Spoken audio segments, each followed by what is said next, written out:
First things first, do you want to kick us off by giving us your name and talking about where you're currently living? My name is Susan Pearson. My husband and I moved to Reno a little over a year ago. We live in the North Valleys of Reno.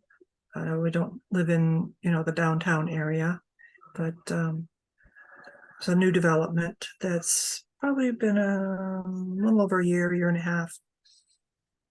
Great. What about your experience living in Reno made you want to do this interview with us? Well, it's been quite an adventure. We moved from the Chicago area last year. Our son lives in Sparks, Nevada, which is close to Reno, and he just wanted us to be closer to him. So when we retired, we said, sure, why not? Great. What are some things that you really like about Reno? Oh, it's so different than the Chicago area. What do I like about it? I'm not really sure. I haven't really thought about that too much. It's just being close to family, to his family. There's a lot of good restaurants around here. There's a lot of casinos, but we don't really go to casinos. But we live in a small development in the north part of Reno, and all of our neighbors are very friendly. And yeah, I like our house a lot. We bought a new house, watched it being built, so that was kind of exciting. And I like the house a lot. It suits us really well. Excellent. On the flip side, I don't know if you have more of an answer to this, but what are some things about Reno that you maybe don't like or wish were different?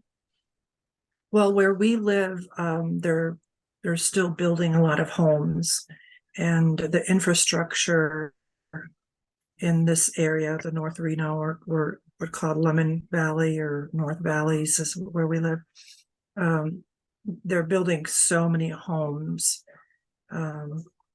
in the area, and without the infrastructure of streets. So it's a 2-lane street, and it gets backed up, and just the driving gets backed up. The price of gas here is quite high. It's like $5.50 a gallon. Wow. So yeah, it's really high. So don't really care for that too much, but you don't have much to say or do about it. So yeah, just a couple of those things, the road constructions, and the building of the new developments a little bit farther north from us. But we have a really nice house, 3-bedroom, 2-bath, and we have a really nice backyard. It's all fenced. So it's adequate for the two of us. Great. If somebody was asking, would you recommend that they move to Reno overall? Um, yeah, it's a great town. Like I said, it has a lot of restaurants. It's got a lot of different activities. There's bowling alley, there's skating, there's movie theaters. There's the Truckee River downtown that they have a nice walking area that you can walk along the river. Yeah, so lots of restaurants in downtown, really, really good restaurants. So Great. So you said you moved from Chicago. How was that like moving experience? And do you have any advice for people who might be doing that um, soon? yeah, that it was quite the big move. We had lived in our house for almost 30 years. So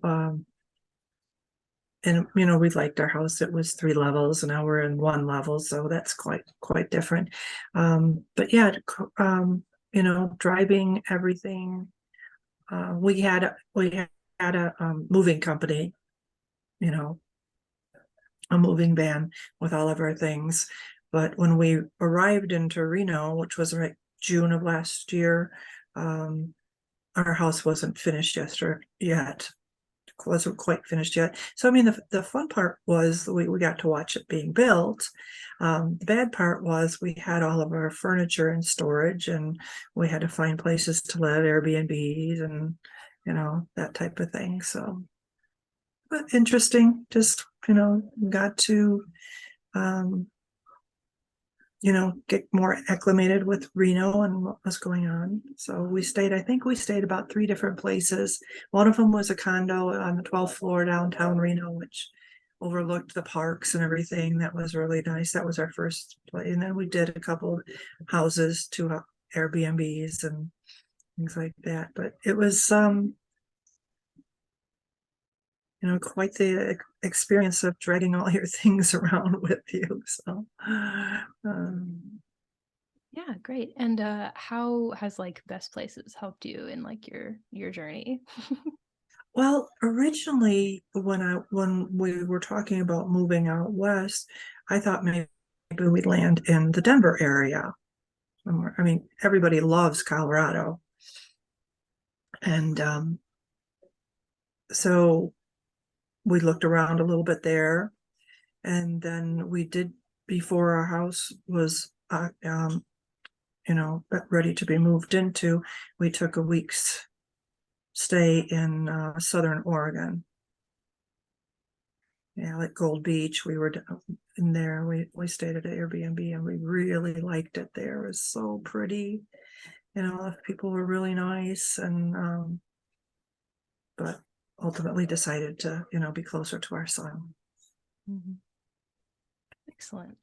Well, thank you so much for chatting with me today. Those are kind of all of my questions. Do Okay. you have anything else you want to share before we sign off? Um, Probably not. I just was wondering, what are you going to do with this story now? Yeah, so this is it's gonna sit on my computer for a little bit. And then once I get through, because I post them in sequential order. So once we get to this one, I'm gonna edit it a little bit. I usually just end up cutting off the front and the back so that people don't hear us talking like this. And then Yeah. I post it on YouTube so people can watch and see how, Oh, okay. an insider feels about the place that they might be thinking about moving to. Yeah, I can understand that because it's really, different. Well, it's really challenging to move cross country when you don't know much about it. Obviously our son has lived here for about 8 years now, 7, 8 years. So we visited him a couple of times. We've come out and visited him and got to know the town a little bit. But when you don't know the town or the area, or I mean, there's so many details that, where do you get your mail? Where's the post office? Where's the gas stations? I mean, gas stations. What are the good grocery stores, dentists, doctors? So you have to start all over, with all of that. So it's quite a challenge. Mhm. Quite a Yeah, challenge. exactly. So, all right. Well, Great. thanks. Yeah, Thanks, thank you so much. Alex. Have a great rest of your day. Thank you. Bye bye. Bye.